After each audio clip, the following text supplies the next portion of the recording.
all over Europe right now, there's young kids just, right now, I would say more than ever, it's young kids just dominating European football. For sure. Lamine Yamal, Pedri still, I think, is kind of like a baby. Yeah. What do we consider a baby? Where does the Wonder Kid conversation stop at? What, like 22? 20? I would probably say 24. 24? You think there's still a kid there? 23, 24. Somewhere around there. I think Wonder Kid probably ends around like, man, I don't know. But there's a guy at Benfica that I want to talk to you about because I just didn't think the kid was that great, and now he's cooking. He's going absolutely crazy. And Lamine Yamal's cooking, so that we can do that. We can talk a little bit about Portuguese league. I know you're kind of feeling a certain way today about Sporting, so I think we just The Wonder Kid. There's a lot, but so guy named Sherlock, which is funny because the team that he came from is kind of cooking in Europe, bro. You guys play them. Did he come from there or did he come from Nordsland? Well, I think he came from them, but he was made at Bodo. I'm pretty sure he was made there, right? Because I think he was made there. I know they talked to him after the game, and they were like, and he's like, oh, when they come in to play Sporting, I'm going to hang out with them. And when they come in to play Sporting, I'm going to hang out with them in Lisbon if I can see them. But anyways, a guy named Sherlock, and I don't even know if I'm saying his name properly. Yeah, I think it's right. Andreas Sherlock. Yeah, Andre Sherlock. So this guy came to Benfica, and he's been just hit or miss. Like he played. He was on loan for a while too. You guys put him out on loan, I think, for a year. Yep. Didn't play much. Then started playing with Bruno Lage. Did Roger buy him? Yeah. Oh, I think it was before Roger actually. Before? Well, he came in with Casper. Ten Steg. Yeah, Ten Steg. Yeah. They both came in at the same time. Right. So I think that was before Roger. And I think that was with Jorge Jesus. Casper's already in Europe. In Italy. Been sold. Italy. Yeah, sold to Italy, I think. And then he came in with him. Yeah. And this kid, boom, doesn't really work out with Bruno. He's not playing much with Bruno Lage. Bruno Lage played him a little bit. Not really playing much under Roger. Because at that time we were playing David Neres and Di Maria. Was Di Maria with Roger? I think Di Maria was with Roger, yeah. Pretty sure. Was he? Yeah, did he? No, because Di Maria never won a championship with us. He didn't win that championship with us. That championship we won, it was Rafa, Gonçalo Ramos, Neres, and I can't remember who was on the wing, brother. I can't remember. Yeah. I can't remember for the life of me right now. But anyways, so this kid comes in, not really getting a lot of PT, and then this year he's supposed to leave. Yeah, it was a winter transfer window. He was supposed to leave. For like 11 million. Yeah, 11 million. 11 million. And for some reason, the deal does, I think he has a good game in the between. The deal doesn't go through.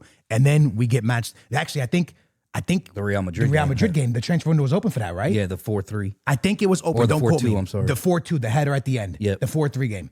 4-2. 4-2? Yeah, it was 4-2. Because we were winning already. You were winning 3-2. Yeah, and we had to score one more. Yeah, so he plays incredible there. And it kind of like that he's no longer leaving. And then he's kind of been on a run. Even the last Real Madrid game, he kind of. Well, he's played good in all the games since then. All the games since then. And he's last on a good form week, right now. yeah, last weekend, we're about to play Porto today. Tomorrow. When you guys watch this, the Porto game's happening. But last week, he saved us. Yeah. With a banging goal. Yeah. And the kids just come on, Dave. Yeah, he's played good, man. I mean, it was definitely Benfica's probably very happy that they didn't sell him for 11 million at this point because I think they could get more in the. And normally, the winter transfer window is more expensive to buy players. So if somebody could have taken him for 11 million, they'd be extremely happy. What do you think?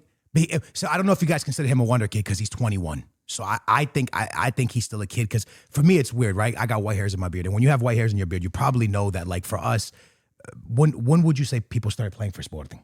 And remember, Sporting and Benfica are ones that put players from their academy right away. Yeah. What would you say is normal for them to hit the 11? 18, 19. What about guaranteed starters? 2021. 2021, around that age. Yeah, at Sporting and Benfica. Yeah. At Sporting and Benfica. And Porto. Yeah, and Porto. Right. So for me, unless they're extremely talented, then you get, you got that extreme talent that they get in younger, like João Neves. At Benfica, Mora, Porto, at Porto, Kenda, at Sporting. Yeah, very young. Just three examples. I mean, Kenda started when he was 17. I think João Neves was 17. Yeah, and I also think Rodrigo Mora is 17. Just to kind of explain how football's working right now, Antonio Silva. Yeah, he's played probably 4 years at Benfica. Yeah, he's 22. 21, 22. So I think he just turned 18. Goodness gracious. That's what I'm saying. That's not normal. No. How old's Ignacio? Nasi's 23. But he's been there for 5 years. I want to say his first year was the 2020 season. Yeah, he's either 23 or 24. Yeah, somewhere in there. Very, very young player. But what do you think happened? Like, where do you think, like, do you think it just like, do you think that game against Real Madrid, because Dave, this kid is like 1v1, stepping over, doing step overs, taking people on. Like, I didn't see this in him. Yeah, I don't know, man. I think the Real Madrid game might have gave him some confidence because I think that game he scored a brace. Yep. So that might have given him the confidence that he needed to step up his game. I don't understand how this guy, like, it's like a Jenny Katamu in my case. Like, I don't understand how defenders don't know that this guy's going to cut inside every time. Right. And they can't stop it. Every single time he cuts inside. It was the same thing with Jenny on the left. On our right wing. But you know who else I'm starting to see that in? Who's that? Lamine. Yeah. Like, how can that stop? Because you can't stop it. It's a body shim, inside, like a little feint, cut inside. You know he's finessing. Yeah, they always do it, dude. And I don't understand how defenders don't get it. But we used to say that also when Ronaldo used to play on the right. At Real Madrid when he was the left winger. Yeah. He used to always cut inside for the shot with his right foot. Yeah. But you can't stop it. I just don't understand how defenders can't stop it. It doesn't make any sense. Because on TV it just looks so easy, but it's just, well, I mean, you see the same play over and over again. You would be like, all you got to do is watch film. You anticipate that he's going to do it. Yeah, but I guess then you got to kind of be careful because if he decides that he's not going to go inside, then you're cooked to the outside. Yeah, and then he's going to put that cross in. But this kid, so Benfiquistas used to be on social media saying this guy needs to start. And I remember telling you on the phone, like, what are they seeing? What are they seeing? And like, how do they think this guy is a? Because for me, guys, like, I think the kid's always been good, right? I think the kid's a good player. I just would tell you, I don't think he's a Benfica starter. Yeah, right. But now over the last few games, I'm going like, man, he might be our most deadly player. We're going into the Porto game tomorrow. Like I said, for me, I haven't seen it. You guys watching this probably have seen it.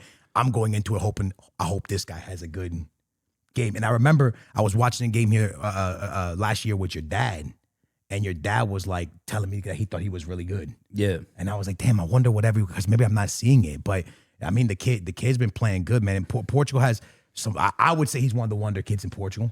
Yeah, Sporting got rid of one, and we could have used them today. Oh, man. As you guys know, today we just lost points to Braga in the last minute of the game. So a penalty. So tomorrow, as a Sportingista, we got to hope for Benfica to win, because if Porto pulls off a win tomorrow, it's pretty much over. The championship's over. If Porto pulls off a win for tomorrow, it's pretty much over for Sporting and Benfica. The campionat's over, yeah. Yeah, because the point gap is what? So right now, as we sit here right now, Sporting played today, Benfica plays tomorrow, Benfica Porto play tomorrow, which is also kind of strange. We were just having this conversation, is how do these big games seem to line up every year? Like Sporting is playing Braga or Porto's playing Braga when Sporting is playing Benfica. How are, don't forget your topic. Yeah, please. I'm not. How do games get, is it computer generalized? Like, how do they? I don't know how they do it, dude. I think they say it's computer generalized, but it doesn't make sense to me that it's almost every year there's two big games on the same weekend. Well, the Porto Benfica and Sporting Braga landed both times the same weekend this year. Well, I think last year when Sporting won the championship, I think we played Porto towards the end of the Campeonato, and you guys played Braga. Yeah. Because you lost points at Braga. And this year it's flipped. Yeah. And this year it's flipped. So, and again, I think, I want to say that Sporting Benfica is towards the end. Yeah, it's like 3 or 4 games before the end of the season. So again, but going back, what you're saying? So I was saying, like we're watching right now. So if Porto wins tomorrow, right now, the way we sit right now with the tie today, Sporting is 3 points behind Porto, which is a game. But in Sporting's sense, it's more like 4 points because they tied one and they lost one to Porto. And in Portugal, they don't use the one of the only big team, I say big, Portugal was a top 5. They just, France just jumped, or France jumped them recently, right? I don't know if they did. No, they're out of the top 5. They're Portugal? not top. Yeah, right. Well, not when it comes to like what's the top 5 league. Their ranking, they're out of the. I think France jumped, but we're one of the leagues that we do by head to head. Yeah, they do by head to head. They don't do by like goal difference. They go head to head. Yeah, so essentially Porto won at Sporting Stadium, and they tied at Porto Stadium, so they have essentially a 1 point advantage. Because if we were to end tied, it doesn't go to goal difference. It doesn't go to goals scored. It goes to direct head to head. Yeah. If Porto were to lose or win tomorrow, they would be 6 points from Sporting and essentially pull away from Benfica. The Campeonat's over, essentially, if Benfica loses tomorrow. Yeah. Porto will get 6 points. I think there's like 7 or 8 games left. Yeah. So Sporting's only chance to try to get their tricampeonato is Porto losing tomorrow.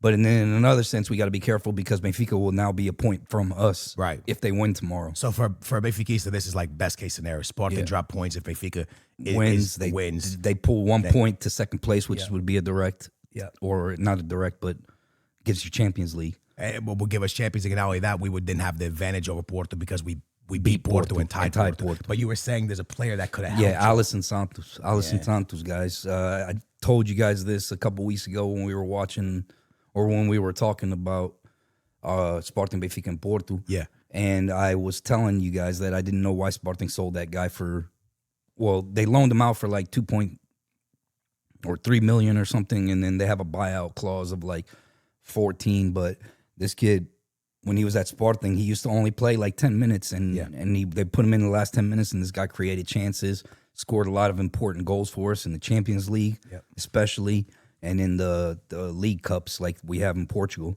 Wonder Kid. I don't know if Wonder Kid because he's 22. He's like 22 or 23. I wouldn't say Wonder, but star. Yeah. Well, he goes to Napoli. Nobody's expecting anything. He's played 4 games, has 2 goals, 2 big goals. Good goals. And yesterday, I think they played Torino. Yep. And he played amazing, and they started him. He almost never started for Sporting. Yeah. If you guys go watch the highlight, I'll explain the goal, and then we'll jump right back. He's going down the left wing, does 3 step overs, cuts inside, outside the box, shoots the ball bounces right before the keeper, low to the ground, hits it from outside the box. Right in the corner pocket, outside. Beautiful goal. Yeah, and before that, he put in a couple of nice balls where they could have scored off of. Yeah. And this was like 6 minutes into the game, so like seeing Sporting today, it could have benefited us having a player like that. So essentially, we sold him to buy Luis Guillermo, who's supposed to be another wonder kid. He's 19, came from West Ham, from I think Flamingo School. But my point is Sporting selling this guy for however much they sold him for to go and essentially get another one, buy another guy who's cost 14 million, and he's not adapted to the game. Alisson Santos came from Leiria, so he was already used to playing in Portugal. So. He was in Leiria. He was at Leiria. Yeah, we bought him from Leiria. Okay. Or he was on loan, I think, to Leiria from a Brazilian team, but we ended up buying him. But he played at Leiria last year, so he already knew the Campeonato and how stuff worked. He played against the big. I don't know about the big teams, but he played against first division teams in the Portuguese cups. So he knew what he was doing there, and for us to sell him to just go buy another winger, and then. I mean, there's a lot of stuff. I mean, I could go on and on about today's game. It was just terrible. Who's it on? Who's it like? Who is this? I don't know whose decision it was. President, coach, like. Who? I mean, in my opinion, like we've talked about before, I would hope that it was the coach that made that decision. Yeah. And not hope because I wish they wouldn't have sold him, but I think if a coach needs to be the one making the player decisions because he's the one working with them. What makes me upset about it as a Benfiquista, and I'm speaking to you from why it would make me upset. You guys are in a situation where Benfica's been in many times, and what situation is that you guys are coming off of 2 championships, right?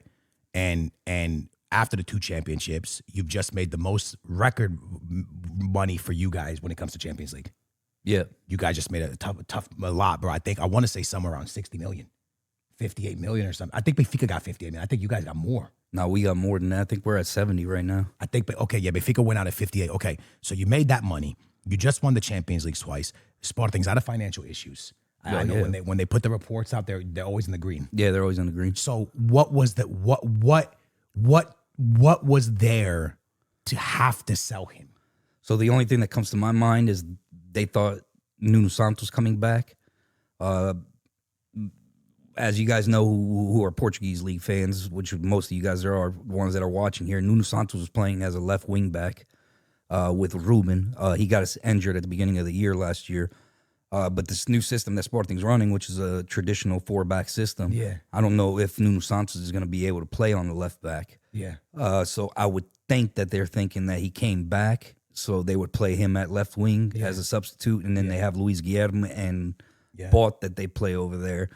But again, man, I mean, it's just, why couldn't you just wait until the summer? You have a little bit bigger plantel. Yeah. You also have a lot more competitions. And I'm going to tell you right now, watching the game today, Sporting looked exhausted in the second half because of the game they played against Porto in the middle of the week. Yeah.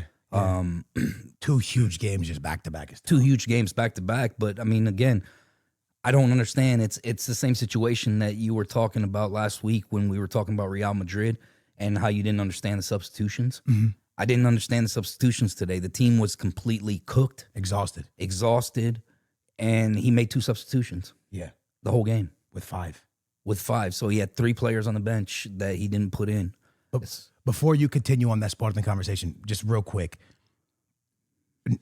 Napoli. Yeah, like, no one's really saying nothing about them. Bro, they won the league last year. But hold on, Dave. They steal McSauce from United, and everyone thought McSauce was finished.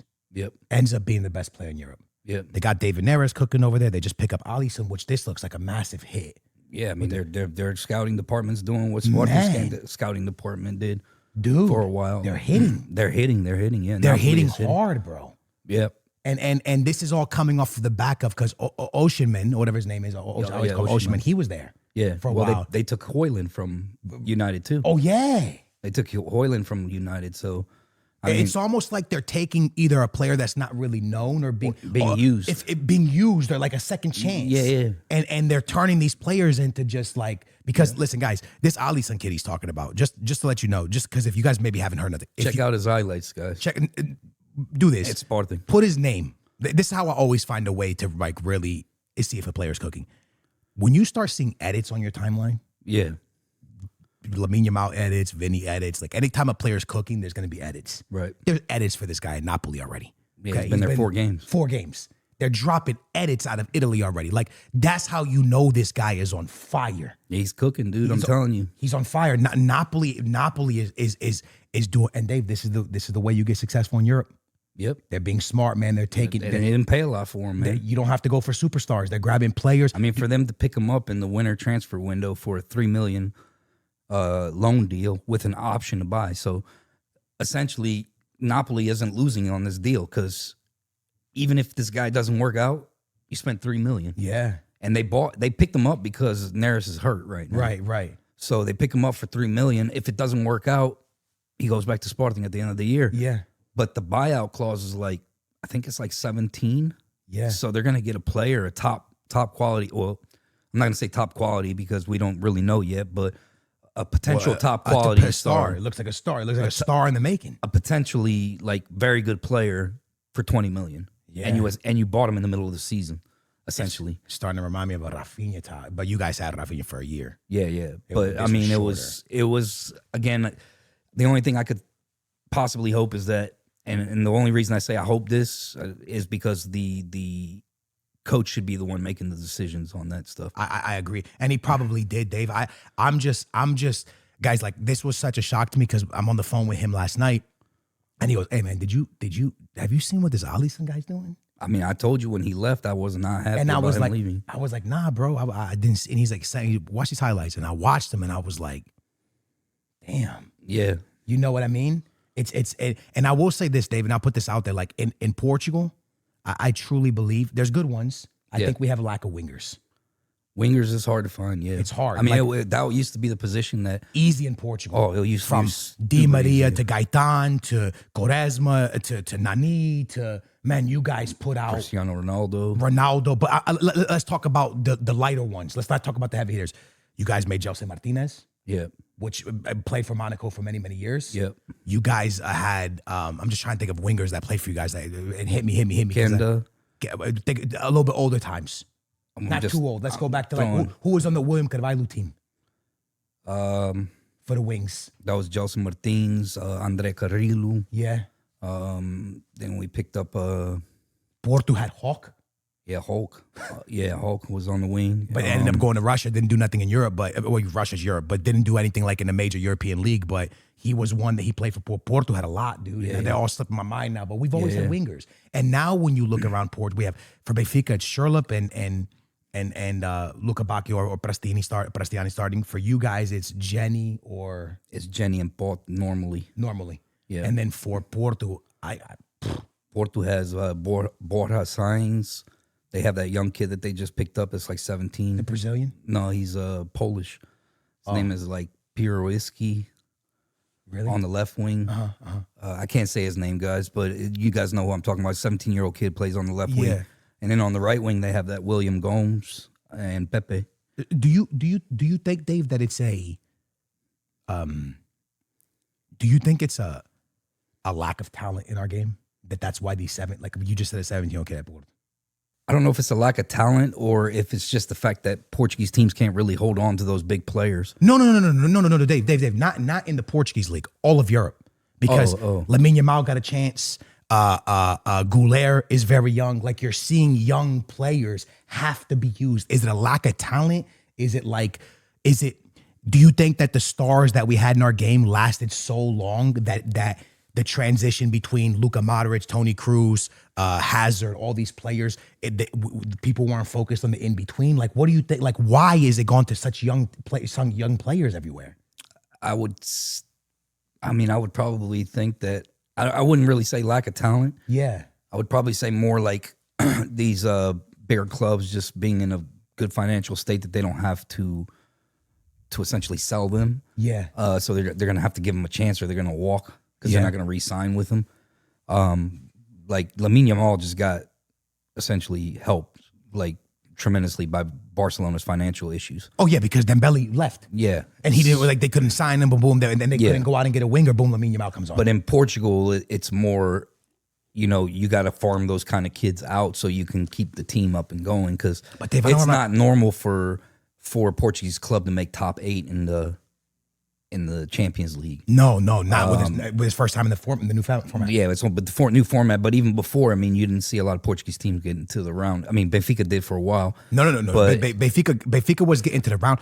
I know what you're trying to say. We never really saw Benfica win their group often. Yeah. And the last time I remember Benfica winning their group, and Benfica, you can help me, was the year that remember when Darwin Núñez did a step over on Barca and beat Barca? And then year we won the group. Liverpool or something. PSG. I think we won the group that year. Yeah, maybe. I think we might have won the group. I think PSG. But it's not normal for them to go directly in. No, like we usually go second place. Yeah. I get what you're saying. And you guys went top 8. Yeah, so it's not normal, and so like the money stream's got to come from somewhere, and I think we pick it up from those young kids. You go to and I know it's been a frustrating week for you because obviously you guys beat Porto, but everyone's talking about this, and Bragança at the end of that game has an opportunity to make it 2-0, man. Yeah, he's got to put that away. But I always told you that, dude. That guy, he's a good player, man. But just talk about what you saw in that game. Like, how did the coach get that one right? How, like, the whole thing, like the Bragança. Because forget the referee and forget how the dirtiness of whatever. Like, just the game, like itself. How did you see it? I'm not used to seeing a league game, or I'm sorry, a Taça de Portugal game that tactically played. Like, normally those games are wide open. Yeah. I guess I'm gonna be of course you're gonna be biased. You're Sportingista. I'm gonna be biased. You have to be. Go ahead, bro. You can say what you gotta say. So they play very, very deep and they defend. It's ugly, but it wins. It wins. It's, again, I can't talk too much because Ruben did it at Sporting the first year.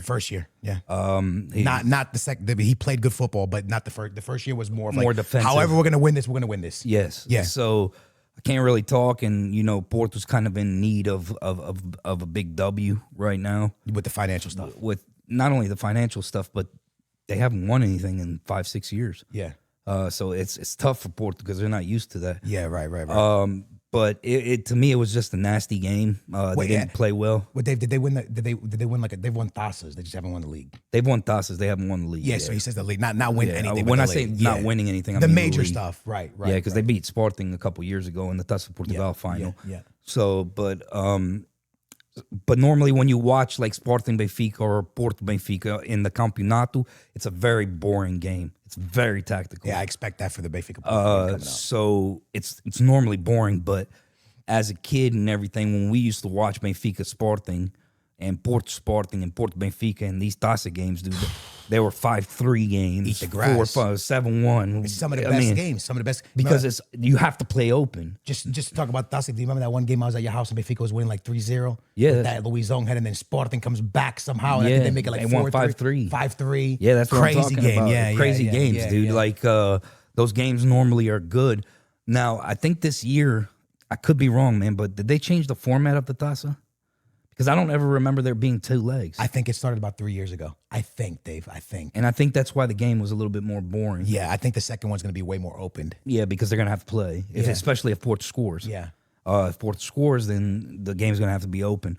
You talk about Porto. I want to ask something because it was Mourinho answered it correctly, which finally, but he kind of disrespected Sporting today. You saw it? I don't really care what Mourinho has to say. No, not Mourinho, the Porto coach. Oh, he's been disrespecting him. He's been disrespecting him all week. So what he said was, and then Mourinho talked. Yeah. And Mourinho clarified. He goes, I want everyone to know that Porto is our next game. So they're our rival right now, but we view Porto and Sporting as our direct rivals. I mean, Sporting and Porto as our direct rivals. The Porto guy goes, this Porto coach goes, tomorrow we're playing our rival, like our direct rival. This is our big game. Yeah. So he's trying to say like Sporting's not like Well, it's kind of you know what I mean. But that's because they've been going back and forth all week. They're big guys. The beat. I don't know where the Porto Sporting beef. They hate each other, bro. These guys do. I not. hate them now too. It was like Benfica Porto back in the day. Yeah, but now it's gone. You guys hate each other. Our presidents hate each other. Like calling them coward and man, it's just been bad, dude. And then it's just like all these little off-field antics need to stop, bro. I'm tired of it. I mean, we've been talking about it for a while, but like all this stuff, like Porto making, and I'm not saying Sporting's innocent. I'm just going off of what I know from this week is like Porto put in a queixa against Suarez. No, Human. Against a game that they didn't even play. Wow. Like it was like a Human versus AVS or something like that. Yeah. And now they're doing one against Suarez because they say he did this thing, the robado sign, which he very well could have. There's been reports that he was doing the puppet. Yeah, I don't know how much better that is. So my question is this: in that game, guys, there's a lot of controversy. There's supposed to be red cards. Could Suarez have seen a red card? Maybe. I think there was a Porto player should have seen the card, right? Well, there was the second one, the second yellow card, and so at the end of the first half. This is how I view it. I'm a neutral. Let me say a few things. One. If Valverde did not get suspended for punching Dow in the Champions League, which is a bigger league than everyone views that as the top of Europe, right? So it's supposed to be bigger than the leagues. How is Suarez going to get suspended for punching the Porto guy when he ran by him or stepping on him, whatever happens there? They say it was like a right. Like so he jabbed him. My argument to this is on the field, if it was seen, the card should have been given. My argument to the Porto one is it's a second yellow. Now, the first yellow that comes, if you guys watch the game, is it comes Maxi handball. It comes off of a Maxi handball. Yeah. The problem is this, guys. The ref didn't call the handball, and the guy got a yellow card. So the next one where he doesn't call a foul and give the yellow card, 2 wrongs don't make a right. No, I mean it should have been a red card. It should have been a red card. The first one, I understand that it was a bad play, but again, you guys also need to look at the other side of it. If you're going to look at Suarez and say that he should have gotten a red card, roll the tape back about 15 seconds and watch your guys' left back stomp on Fresneda on the wing. Alberto. Huh? Alberto. No, Alberto was the one that should have gotten the red card. He's the right wing. But then the guy stepped on him. Mota. Okay. Mota, I'm sorry, Mota. Not Rodrigo Mota, the Francisco Mota. Yeah. He stomped on one of the Sporting. I don't remember if I think it was Fresneda. I mean, he just completely missed the ball, stomps on the guy. Yeah. And then as that is happening, Porto's about to break for a counterattack. So Suarez goes through and makes a foul. So again, it's 2 wrongs don't make it right. Yep. But it was a tactical foul. Like, did he swing his arm? Yeah. Maybe. Yeah. But again, he didn't call it on the field. And again, 2 wrongs don't make it right. You made a mistake on the first one. It's not on Sporting. It's not on Catamo. It's not on whatever. You have a VAR. Yeah. That should have been called back. Yeah. I know you can't review those. Yeah. But that may be something that they need to change, man. Yeah. So just to I do agree with you that needs to change, and also a lot is changing for the World Cup. Have you seen the rules that are changing for the World Cup? There's a lot of rules changing for the World Cup. I haven't seen them yet, but I would imagine, dude, because again, like there's no way, like the fact that the referee didn't even call a foul on the second one, it blows my mind. Yeah. And listen, I think there was missed calls for Porto. Yeah, there's missed calls both ways. As a Benfiquista, let me say this. I've always said this. I rightfully believe that Porto, I don't think they play the best football, but I think they rightfully deserve to be in first place. I've said that the entire year. I think that the other 2 teams, Benfica and Sporting, have not been good enough. Well, you can't drop points to Braga when Benfica and Porto are about to play. So it's exactly what we're saying. We lose points to games we shouldn't be losing. For me, the reason I say Porto and Benfica and Sporting have not been good enough is because Benfica and Sporting's plantel, their roster, have been together. Yeah. Porto's roster was put together in 6 months. Yeah, but again, it's those things that we talked about, like when Ruben went to Man U and stuff like that. That Farioli brought a lot of players in that he coached. No, of course. So they got players there that know the system. Yeah, absolutely. But what I'm saying is but it is a newly built team. Yeah, You should be able to compete. You should be able to compete. You should be in front of them. You should be in front of them or right beside them, a point away. Not what this is. And we can sit here and say how ugly Porto plays, how this, how that. They're winning. They're winning. I mean, I'm just saying, I wouldn't personally watch a Porto game. I'm not a Portista though, too, so I can't sit here. Like, listen, at this point where I'm at, I hate watch, like you said. I would rather. For me, I've always said I just want to see Benfica play good football, brother. At this point, just don't lose to Porto. I will take you playing horrible, just don't lose. Because I'm not trying to go 10 points. Like that's just embarrassing at this point. So for me, it's like one of those things where it's like at this point, I don't even care if we play good ball, so win. So I understand Porto. You guys just want to win, and I get it. But I think that taking all those bad calls out, I think there's maybe Suarez can get a red card, the Porto guy can get a red card. Taking all that out, I think Sporting fans have to be kicking themselves because at the end of that game, they're up 1-0. Forget the referees, forget the bad calls, forget everything. The ball breaks to Bragança. He has a Porto defender on him. Behind him. So he's through. Now, he controls the ball poorly, but even with him controlling the ball poorly, to the left of him is another Sporting player running wide open. All he has to do is be able to control this ball and lay it off to Suarez, and Sporting's up 2-0 going to Porto Stadium. And that game is probably in a real rough place for Porto because Porto is not the same team without Samu. Yeah. And I know, and that had that, and then you fast forward 4 days later, and then it's not the last play of the game pretty much. Inácio, unfortunately, keeps his hand up, which is a penalty because his hand is in the bad spot.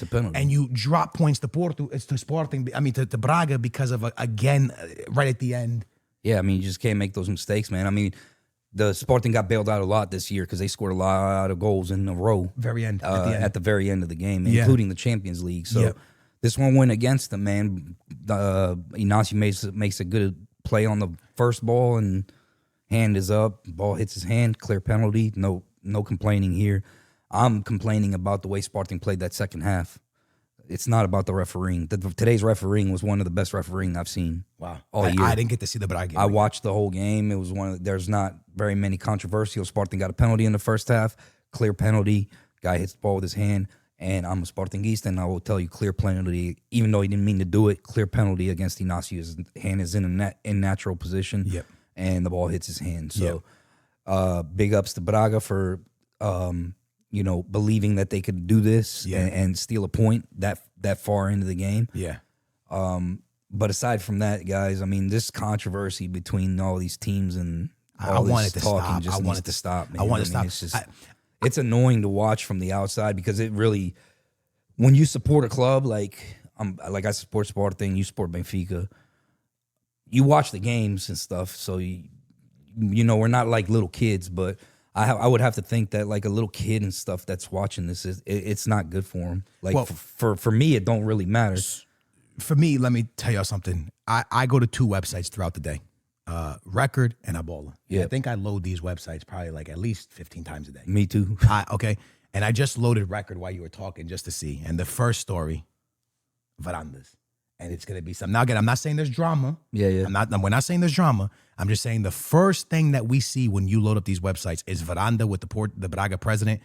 It's not about the game. It's not about It's not gonna be about the players. Well, today's game, there's nothing to be talked about. I don't know what Varanda said. I haven't looked at it in a while, but there's nothing to be talked about. I'm not saying I'm just saying it's the first thing, right? It's the first thing. But the Porto game, man, I mean, there was bad calls both ways, dude. There was bad call both ways. Look, and you go to a ball, and the first thing they're showing is the ref. Yeah. And it's just talking about. Yeah, they're just talking about. Bro, make this about, first of all. The referee did a great game today, guys. Period. First of all, Dave, when you go to this page, put Horta, because what a shot. Yeah, nice goal for Horta. I mean, like I said, dude, the refereeing today did not influence the result in any way. The guy made the right calls.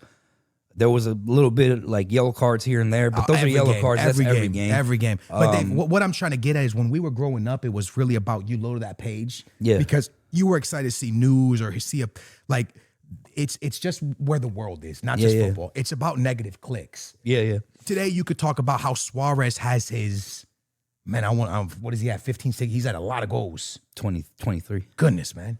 23 goals today. He hit 23rd, and he missed a wide open one too. Yeah, you told me you can't miss that. You can't miss that. I saw the highlight, one-on-one with the keeper. Again, I mean, stuff happens in games, guys. I'm upset because of the way Sporting approached the second half. It's nothing to do with the refereeing or anything. But that's the right way. That's the right thing, the right mentality. Is to be mad at your coach for subs or this and that. Yeah, you got to make those subs. You got to play better. I hate that I went on social media and after the Porto Sporting game, and I saw Porto fans going, "Epa, Suarez this," and I saw Sporting fans going, "Epa, this guy's supposed to get the second red." And it's like, and then and then I get Benfica fans jump into it, and Benfica fans start putting the Suarez picture and go, "Oh, or they put the picture for the Porto guy and they go, "Oh, how's he playing?" Against Benfica on Sunday when he does a second. He shouldn't be playing. And he shouldn't be playing. But like, it's like, come on, man. Like, honestly, as a Benfiquista, I'm going to tell you the truth. And I've always looked at it this way, bro. And I used to always say this with even when Jokeris played at Sporting. I'm a Benfiquista, bro. I want to beat your full 11. If we can't beat your full 11, I ain't worried about if someone's playing or not playing. If you think you have a good team, beat the full 11. But I just hate kind of where the Portuguese league is gone. But also I like where the Portuguese league is gone, Dave, because you guys had Alisson, which I don't know, Varanda's the coach. What a player. Mora for Porto.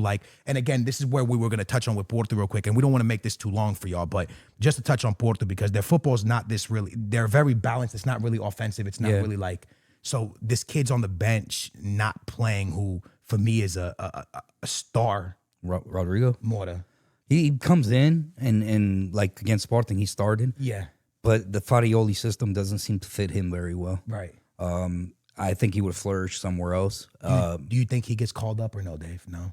Not right now. No, I don't think he'll make it to the Portuguese squad right now because it's just the type of system he's locked in more. The backup Bruno. I don't think he'll be on the squad. So who do we call up? We call up Vitinha, João Neves, Bruno, probably Ruben Neves, Palhinha. I mean, I don't really know what they're gonna. I mean, it would have been nice to see that kid there, but as an option. But there's no way, dude. I mean, he's not had a good season this year, guys. I mean, I'm a big fan of his, even though he's a Portista. Yeah, big fan of his.